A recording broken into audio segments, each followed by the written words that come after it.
Donc là, on va poursuivre nos discussions sur les descripteurs de compétences et maintenant on va plutôt vers la formation des formateurs. Il y aura 4 présentations. On va démarrer avec Stéphane Chevach et donc là, il va la présenter, faire cette présentation avec notre collègue Carole qui nous joint à distance. Donc la présentation sera sur la formation des formateurs.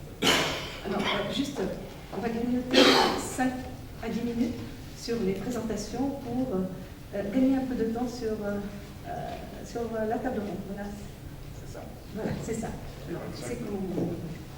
Parfait, merci Najwa. Je vais tout de suite donner la main à Carole Lemire, qui est la directrice de l'École centrale de Marseille, donc avec qui à distance directement, qui va assurer la première partie de cette présentation, qui est dédiée à la formation de formateurs. On en avait un petit peu parlé hier, en disant que l'appropriation du référentiel de compétences, elle est essentielle, justement, et pour ça, il faut prendre le temps d'accompagner les enseignants.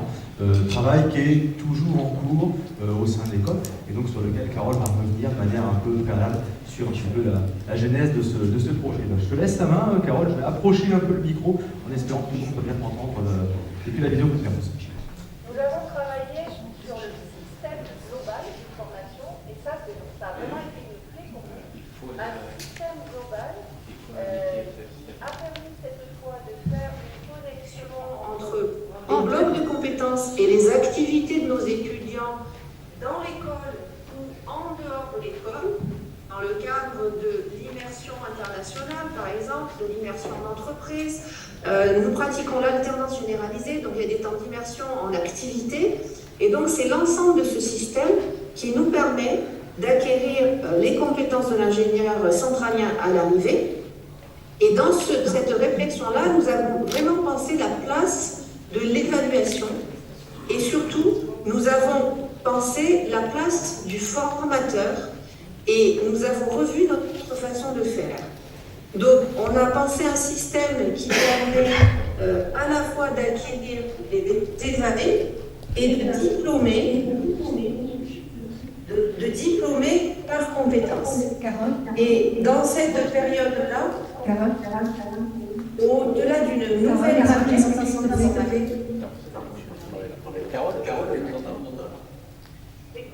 Si on avait des petits problèmes de son, tu peux juste faire ton voile en arrière. Très rapidement. Très rapidement. Tu veux que je reparte de là? Voilà, Oui, très rapidement. Je reprends rapidement. Est-ce que là, vous m'entendez? Très bien. Oui, très bien. Oui? Oui. Olivier, est-ce que là, je peux continuer? Oui. Que si vous avez perdu au milieu, je veux que ça soit rapidement. On l'a perdu dès le début. Allez, bon, donc je vous disais que nous sommes partis en 2011 à partir de l'expérience de la commission des titres de l'ingénieur dont j'étais membre et qui portait une très grande attention au niveau des écoles, au développement de la démarche par compétences. Nous avons été amenés avec le groupe des écoles centrales à définir le positionnement du titre ingénieur centralien qui se traduit par la fiche RNTP. Et c'est à ce moment-là que dans cette démarche de définition du titre, pour délivrer nos diplômes par la VAE et pour se mettre en conformité avec cette démarche-là et le monde professionnel, eh bien, nous avons introduit la démarche compétences. Cette démarche compétences, on l'a introduite au début dans une approche générale où on a voulu former tous nos enseignants sur les principes, sur la pratique d'une démarche compétences, ce qui nous a amené à construire avec eux, à réactualiser ce positionnement du titre et cette fiche RNCP et à produire une maquette croisée entre toutes les unités d'enseignement et le référentiel compétences et un mode d'emploi pour que les équipes enseignantes traduisent leur fiche d'unité d'enseignement de façon à évaluer les compétences. Et là, nous avons été confrontés à la réalité de notre programme, qui est un programme d'ingénieurs généralistes avec un très grand nombre d'unités d'enseignement, un très grand nombre d'enseignants et d'intervenants. Et nous nous sommes confrontés à de grosses difficultés d'évaluation et d'alignement de la démarche compétence avec un référentiel généraliste. Donc nous avons repris cette réflexion-là. Nous avons revisité notre référentiel pour affiner la définition du bloc de compétences. Et nous avons identifié derrière ces blocs de compétences les éléments de programme qui permettent de les acquérir de façon à faire apparaître des situations d'apprentissage, mais également des situations d'observation des compétences et d'évaluation. Donc nous avons intégré dans notre démarche la pratique de l'évaluation des compétences. Et là, ça nous a amené à introduire un élément qui pour nous est fondamental et dont Stéphane a dû vous parler hier, c'est la notion de trajectoire d'acquisition des compétences au fil des 3 années de formation. Dans cette phase-là, nous avons également compris qu'il nous fallait faire évoluer notre maquette pédagogique. Donc on a reposé une maquette pédagogique qui intègre et qui pose un système de formation comme principe de l'acquisition des compétences de l'ingénieur généraliste. Et dans ce système de formation, il y a des temps dans l'école, des temps à l'extérieur de l'école, sous forme d'immersion en entreprise, d'immersion à l'international, d'immersion en laboratoire ou des ateliers. Et c'est cette maquette qui permet de couvrir l'ensemble des activités nécessaires pour atteindre le référentiel de compétences sur lequel nous souhaitons délivrer le diplôme. Et donc ce diplôme, pour les promotions entrées l'année dernière, on le délivrera grâce à l'acquisition de compétences matérialisées par des badges, ceux dont Stéphane vous a parlé hier. Alors, pour revenir aux formateurs, dans cette démarche-là, nous sommes confrontés, nous, en fait, cette démarche, elle est vraiment adaptée à notre système, c'est-à-dire l'ingénieur généraliste, avec un très grand nombre de spécialités, d'options, de disciplines accessibles possibles, donc beaucoup de choix dans cette formation. Et donc là, nous nous sommes posé la question de comment déployer cette démarche compétence et de comment mobiliser l'ensemble des formateurs. Et nous sommes arrivés à... déjà, nous avons beaucoup investi dans notre établissement pour ça. Donc nous avons recruté un ingénieur pédagogique, c'est Stéphane. Nous avons également pris le parti d'être accompagnés par des intervenants extérieurs. Nous avons un autre collègue qui nous a rejoint dans l'école. Donc on a investi de manière à faire de cette démarche une activité qui est partie prenante de l'ingénierie de formation. Nous avons également positionné la démarche dans les priorités de l'équipe de direction. C'est-à-dire que cette démarche, elle est portée et elle est valorisée en permanence par l'équipe de direction. Donc nous avons vraiment insisté pour que le principe soit considéré comme important et incontournable dans le cadre d'une formation ingénieuse. Maintenant, pour en arriver à nos formateurs, vous avez eu une présentation de notre référentiel. Alors c'est vraiment la démarche généraliste qui nous a conduit à faire ces choix dans les blocs de compétences. Et ce qui est important du côté des enseignants et des formateurs, c'est que nous avons au cœur de ce système un socle de connaissances et compétences scientifiques et techniques qui vont contribuer à l'acquisition de compétences plus générales et plus macro, qui elles-mêmes vont être acquises grâce à des activités que nous avons pensées de manière spécifique. Donc il y a plusieurs ensembles dans notre système de formation et nous n'avons pas cherché à engager tous les enseignants et tous les formateurs de la même façon dans ce système-là. Donc quand on est dans le socle, dans les compétences macro, transverses, qui sont la carte d'identité de l'ingénieur généraliste, là nous avons une approche par compétences systématiques et toutes les activités ont été accompagnées de façon à ce que les formateurs soient capables d'évaluer ces compétences-là. En revanche, lorsqu'on est sur le socle de connaissances et de compétences scientifiques et techniques, nous avons laissé beaucoup plus de liberté aux équipes pour se positionner chacune dans sa discipline, contribuer ou pas à la démarche d'évaluation des compétences macro, mais nous n'avons pas cherché à engager chacun des enseignants dans la démarche. Nous avons plutôt cherché à amorcer une dynamique globale où certaines activités sont incontournables et les formateurs sont formés, mais nous pensons maintenant petit à petit accompagner et tirer l'ensemble de nos enseignants vers cette démarche sans les forcer à travers une matrice où chacun serait obligé de contribuer tout de suite. Donc ça, c'est vraiment quelque chose qui a été important. Parce que du côté des enseignants, ça a grandement contribué à ne pas bloquer le système, parce qu'il est extrêmement compliqué de pouvoir tout de suite demander à tous les enseignants de savoir évaluer toutes les compétences. Donc ça, je pense que c'est quelque chose qui est important, sur lequel Stéphane viendra. Sur les trajectoires d'acquisition de compétences, on ne les a définies que sur les compétences macro. Nous ne les avons pas définies sur les compétences scientifiques et techniques, qui, elles, sont évaluées de façon plus classique à travers les crédits FTTS, étalés en progression sur l'ensemble de la scolarité. Les derniers éléments que je voulais partager avec vous, c'est que ce système s'est doté d'outils également. Vous avez entendu parler des badges hier, mais nous avons également mis en place tout un système d'accompagnement des étudiants qui s'appelle la démarche CAP, ou la démarche de nos skippers. Et cette démarche-là, elle contribue à rendre la démarche compétences visible pour les étudiants, mais elle contribue aussi à former une équipe de formateurs privilégiés, qui sont ces fameux skippers, qui eux vont aussi être les ambassadeurs de la démarche au sein de notre établissement.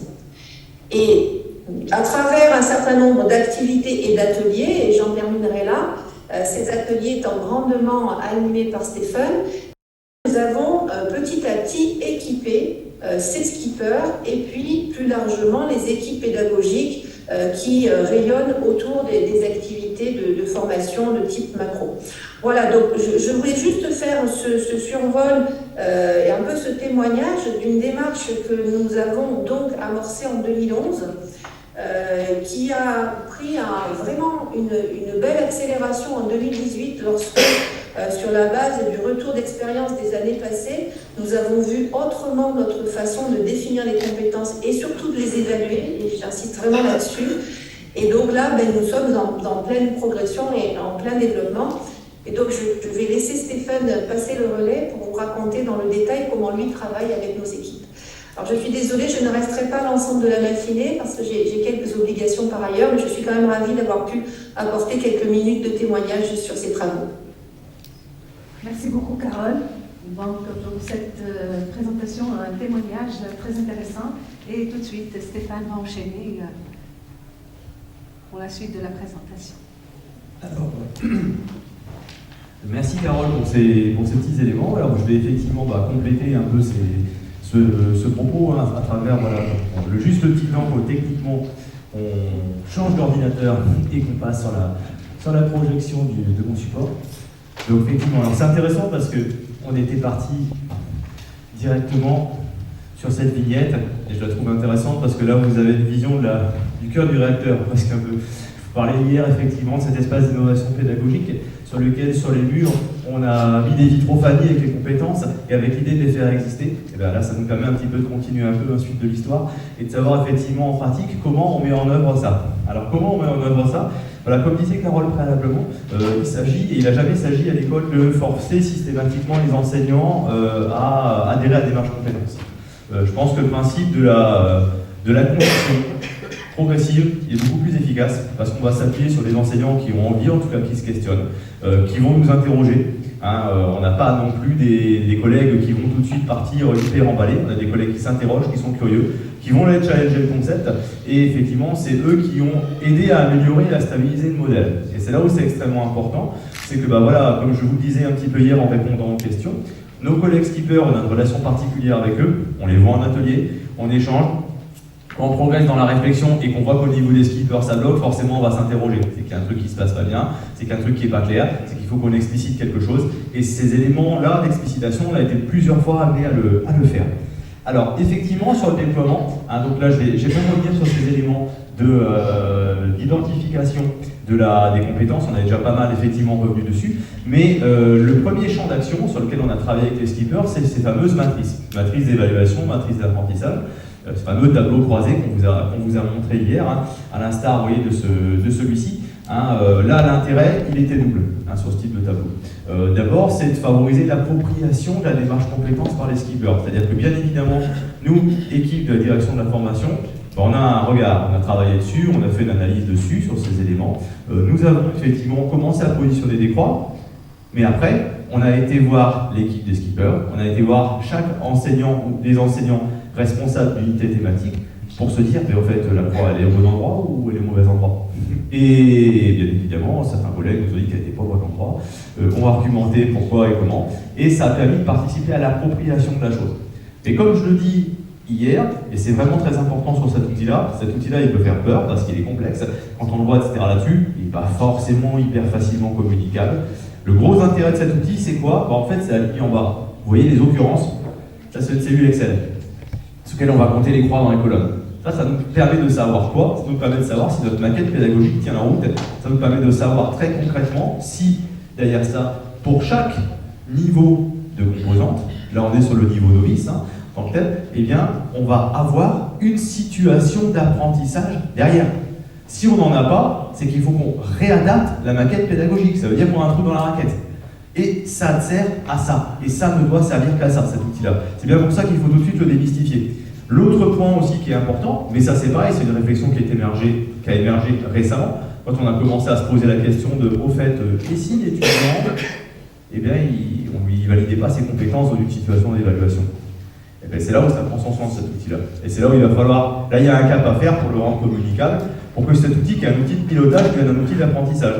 Et se dire très concrètement que l'étudiant, imaginons qu'il n'a pas réussi une situation d'évaluation là-dessus, ils se disent, sur quoi je peux m'appuyer pour prouver que je les ai quand même acquis, ces fameuses compétences. Ça va avoir un sens. Mais ça, c'est un truc qu'il faut concret, pour le rendre communicable par rapport à nos étudiants. Donc on a travaillé par rapport aux skippers sur ce principe, effectivement, de se dire ça. Donc on a mis notamment en rouge, comme je vous disais, schématiquement, une hypothèse de travail. On s'est dit, bon allez, novice, ça va être la première année. Bon, vous voyez qu'il y a un petit peu de rouge partout dans cette matrice.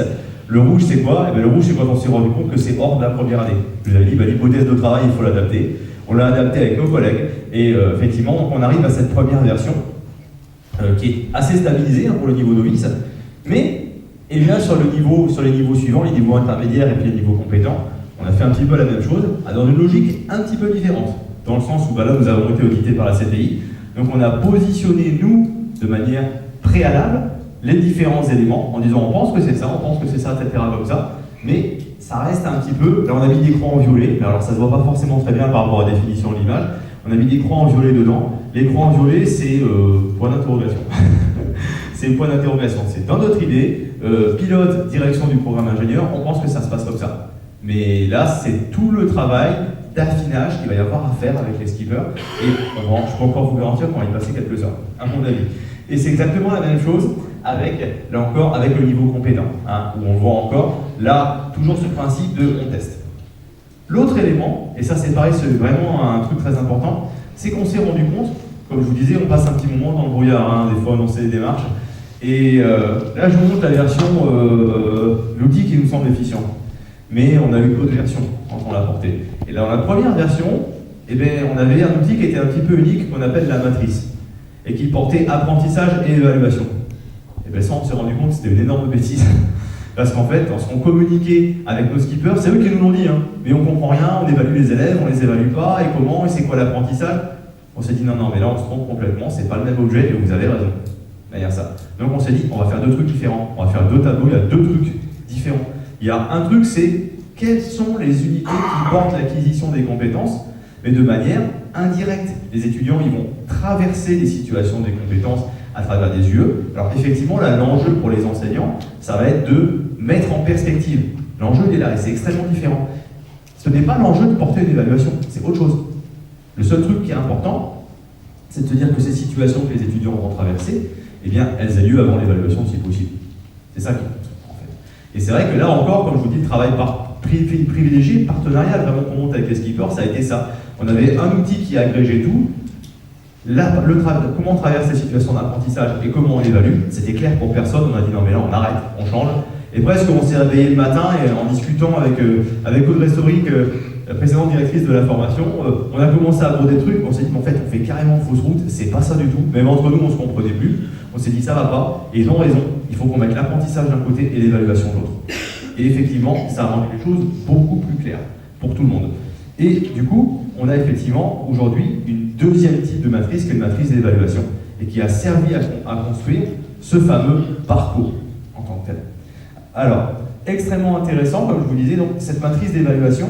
Alors, à la base, elle fonctionnait comme ça. Alors, je vous dis à la base parce que c'est pareil, on l'a revu, et ce projet a, là encore, pas mal évolué. Hein, donc là, elle ressemblait effectivement à une matrice telle que vous la voyez, avec les différents niveaux de composantes, et les activités qui vont porter l'évaluation. Et bien, en montant ça, justement en isolant l'acte de l'évaluation, on s'est rendu compte de quoi? Et ça, c'est extrêmement intéressant aussi dans la conduite d'accompagnement des équipes. Là encore, parce que les skippers nous ont tous pointé des éléments. Alors eux, ils sont sensibilisés à la question des compétences, ils sont bienveillants, mais critiques, et c'est ça qui est intéressant. Ils ne nous disent pas oui pour le plaisir. Quand ils nous disent oui, c'est que normalement, c'est à peu près robuste en tant que tel. Et bien, on s'est rendu compte que ce qui va beaucoup porter les situations d'évaluation des compétences, ce sont les situations d'immersion. Et ça, c'est extrêmement important. Parce que derrière ça, c'est poser le problème, on est sur une personnalisation du parcours, avec un certain nombre de... Chaque étudiant a une voie, hein, on dit 300 étudiants, 300 voies de parcours à l'école. Nous, le problème de rationaliser ce genre de choses. Et bien là, on s'est dit, la situation d'immersion, elle a le mérite d'être traversée par l'ensemble des étudiants, quelle que soit leur situation. Alors, ce qu'on appelle l'immersion chez nous, c'est le rythme de l'alternance. On en a un petit peu parlé hier par rapport à ça. Nous, on communique auprès de nos étudiants, et c'est vraiment un message fort, même dans l'organisation de l'école qu'on a mis en place, c'est tous nos étudiants sont alternants. Mais il y a plusieurs types d'alternance. Les types d'alternance au sein de l'école, on a 4 types d'alternance. Ce sont ces situations qui vont faire que l'on va prendre appui dessus.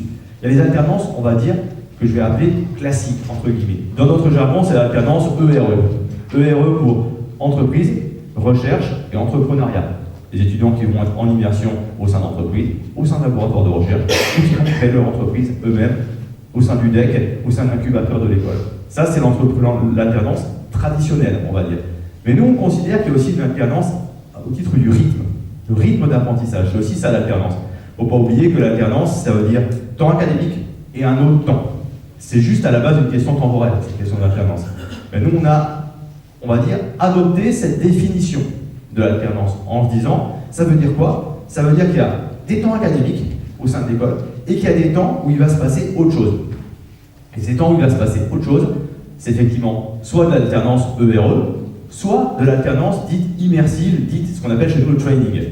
Hein, les alternances training, globalement, ils vont traverser plusieurs semaines de training dans l'année, qui vont leur permettre l'objectif, et c'est là où on aboutit sur des choses qui sont intéressantes. C'est le training, donc on va le retrouver, il va apporter soit des semaines événementielles forts, par exemple, les étudiants vont avoir une semaine idéation. Je vous parlais hier de la semaine idéation, on travaille avec des designers pour produire un élément à la fin, donc on est bien sur des sensibilisations méthodes de créativité, et là vous pourriez venir avec l'histoire de l'innovation. Vous voyez? Donc on est sur ces grands événements, un peu comme on pourrait envisager un hackathon, voilà, je prends un petit peu ce type de comparaison. L'idée c'est effectivement de porter de gros événements, de porter ce genre de choses, pour porter ça. Mais on n'a pas que ça, on va avoir des semaines de maquettage par exemple dans les éléments de training, on va aussi avoir des semaines qui vont porter des compétences métiers, où là on va les sensibiliser notamment à des compétences à travers comme profile, à une question de profil, de management, ce genre de choses. Il y a là toutes les compétences de type direction de programme, de type gestion du management éthique et responsable, on va les retrouver également. Et aussi, dans l'alternance intégrative, dans le training, vous avez les termes d'intégration scientifique. Donc là, il s'agit d'apprendre à découvrir la science autrement, avec généralement des côtés qui sont très pratiques, très mis en pratique, avec des partenaires, avec des visites de laboratoire, avec vraiment une question de façon d'intégrer les acquis académiques d'une façon différente et très orientée sur la pratique et l'immersion professionnelle. Et après, dans ce temps de training, vous avez aussi 2 autres composantes extrêmement importantes. Vous avez 4, ces fameuses séances animées par les skippers. Et le temps 4, il sert à... C'est le moment où on parle de la compétence. C'est le moment où on prend du recul. C'est le moment où on va rencontrer d'autres étudiants ingénieurs. C'est le moment où on commence à affiner son projet professionnel. C'est là que ça se passe, en tant que tel. Et après, vous allez aussi avoir dedans un temps culture et société, d'ouverture culturelle et sociétale, où là, effectivement, on vient ouvrir nos étudiants sur un certain nombre de problématiques. Hein, derrière ça, on va retrouver ce genre de choses rapidement, typiquement. Donc voilà, vous avez ces petits éléments qu'on met en place là. Donc l'idée, effectivement, c'est de porter un rythme d'apprentissage par rapport à ça, et donc qui permet à nos étudiants en entreprise d'acquérir ça, sachant qu'eux disposent aussi de temps où ils vont prendre du recul sur ce qu'ils vont acquérir en entreprise, toutes les questions qu'on voyait hier de est-ce qu'on met la main ou pas à l'entrepreneur, et à quel niveau et comment on le positionne, Chez nous, on a un temps qui s'appelle CEA, pour compétences en alternance, où il s'agit de prendre du recul là-dessus. Qu'est-ce que tu fais en entreprise? Qu'est-ce qui se passe? Et comment on fait lien avec le référentiel? Donc, le rythme, c'est une première des réponses. Et j'essaie d'accélérer parce que je vois que j'ai mon collègue qui me fait signe, parce qu'on va bientôt avoir notre taxi pour l'avion dans la foulée. J'essaie d'accélérer pour la synthèse et croyez bien que je le regrette. On avait effectivement travaillé sur l'histoire des tags. Je vous ai dit hier un peu cet élément-là. Ce qui est intéressant, c'est qu'aujourd'hui, notre nouveau responsable de formation a interrogé l'histoire des tags de manière très intéressante. C'est qu'il s'est dit, bah voilà, vous connaissez un peu l'histoire du triangle équilatéral, donc le badge, le niveau de compétence. Et ben lui, il s'est dit en dessous, qu'est-ce qu'on va faire? On va lister les situations d'évaluation. Et bien ça, c'est une façon très différente de présenter la matrice d'évaluation, beaucoup plus visuelle, beaucoup plus intéressante. Pour acquérir l'innovation de niveau novice, c'est le projet innovation, c'est le training d'intégration scientifique, et il va lister ces situations grâce au tag. Vous voyez? Donc c'est le fameux morceau qu'on met en place. Donc ça, c'est un autre élément qu'on va retrouver, et sa façon de voir les choses. Et après, on va aussi avoir, de manière aussi extrêmement importante, la manière dont on va créer les choses aujourd'hui. Là où on en est, on a fait deux types de situations. Des situations martyrs, étalons, vous les appelez comme vous voulez, par rapport à ça. Ces situations, on s'est dit, on va partir d'un truc qu'on va sortir du chapeau, et on va partir d'un truc qu'on va adapter. Parce que ça peut être deux approches. Soit on crée quelque chose d'ex nihilo, on va créer une situation, et cette situation, c'est presque le plus facile. Quand on crée une situation et qu'on la met dans l'ordre d'une approche compétence, voilà, on a notamment monté une semaine COP au sein de l'école, et moi j'ai travaillé avec les intervenants pour mettre en place, quand est-ce qu'on met en place un écrit réflexif, quand est-ce qu'on travaille avec les étudiants par rapport à ça, et dans la construction, on a associé ça en amont, avec ce principe de il y a ou il n'y a pas. On demande aux étudiants à la fin de leur semaine de nous faire un écrit réflexif et d'avoir ce type d'éléments. Et après, quand on a adapté les choses, c'est une autre démarche, et qui est tout aussi intéressante et tout aussi pragmatique. On porte auprès de nos enseignants un message rassurant. Et je pense que c'est aussi une des clés. C'est la démarche compétence, c'est une évolution, c'est pas une révolution. Et donc, il y a beaucoup de choses que vous faites intuitivement, mais qui ne sont pas forcément notées, qui ne sont pas forcément organisées, mais n'empêche que vous le sentez, que vous vous en rendez bien compte. Donc, on est parti de nos référentiels, de notre façon d'évaluer les choses, pour pouvoir, derrière ça, l'adapter. À l'instar, notamment, de ce qu'on va avoir sur les fiches de stage. Sur les fiches de stage actuellement, on avait une appréciation de l'entreprise et on avait une appréciation du rapport en tant que tel. On a pris la fiche de stage et on s'est dit où est-ce qu'on parle de la compétence et où est-ce qu'on parle d'autre chose, de l'académique. Donc on a dédensifié l'académique, on a sorti tout ce qui se parlait de la compétence. Le but, c'est de ne pas le faire deux fois aux collègues. C'est vraiment ça le but. Et de se dire, tout ce qui parle de la compétence, on va le formuler d'une manière sur de l'observable. Ça donne des exemples très très simples, qui est de se dire, voilà, on a mis en rouge tous ces éléments-là, ça c'est travailler dans les compétences. Et on s'est dit, ça sert à rien d'évaluer en académique, on va pas le faire deux fois. Donc on va refaire la chose, et du coup, ça nous donne quelque chose comme ça. C'est-à-dire que la fiche du rapport de stage, vous allez avoir d'un côté une appréciation qui est donnée par l'entreprise qu'on a maintenue, de l'autre côté, et c'est là où c'est extrêmement important la position du tuteur entreprise, c'est de se dire que l'entreprise n'évalue pas. L'entreprise donne des éléments de contexte. Je vous donne un exemple. L'étudiant, il va être confronté à des valeurs au sein de l'entreprise. Mais des valeurs au sein de l'entreprise, est-ce qu'il a eu la possibilité de le faire, de les rencontrer ou pas? Est-ce qu'il a eu un échange avec son tuteur ou pas? Ça, le tuteur va nous cocher une case et nous le dire. Et derrière ça, c'est l'enseignant qui va décider si dans le rapport on trouve trace, oui ou non, et pondérer de manière éventuelle. Voilà un petit peu l'esprit, c'est de l'adaptation, c'est garder la note d'un côté et c'est garder à travers ça des notes d'observation. Donc on adapte et on fait évoluer. Et derrière ça, une situation concrète ex nihilo, et on va les faire martyriser par nos collègues. Voilà où nous en sommes. Merci.